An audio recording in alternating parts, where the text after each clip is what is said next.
พี่น้องจ๋าคลิปนี้นะไม่ได้เพิ่มมากมายเลยจ้ะเด้อมื้อเช้านี่น่ะเจนุชละมาเว้าจ๋าว่ามื้อเช้านี่น่ะ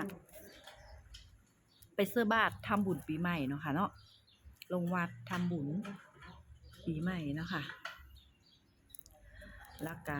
มื้อแรงนี่น่ะมื้อแรงวันละเลงแปะซะเพื่อว่างละมาเด้อพี่น้องเด้อจ้ะเมื่อวานนี้มื้อเช้านี่ก็เสื้อบาตรไปแล้วเนาะทำบุญ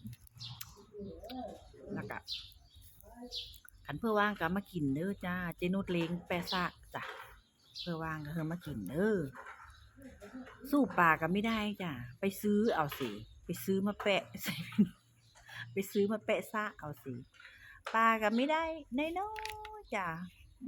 คือจังอึดเถอะเนาะปีนี้นะปลานะเนาะไม่ได้จ้ะไปซื้อเอาสิซื้อมาแปะสิพี่น้องเนาะคันเพื่อว่างก็มากินเด้อแปะซะเฮิรนเจนุชจ้าเลี้ยงปีใหม่เนาะพี่น้องอึดหลายก็ซื้อเอาสิป่าซื้อมาแปะซะสิเนาะ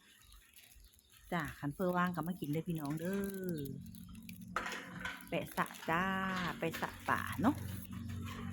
คลิปนี้ก็ได้สำนีเด้อพี่น้องเด้อสวัสดีปีใหม่ค่ะสุขสุขคนเนาะจะอยู่ดีมีแหงสุขภาพร่างกายแข็งแรงเด้อคิดสิ่งใดหวังสิ่งใดสมใจดังปรารถนาค่ะ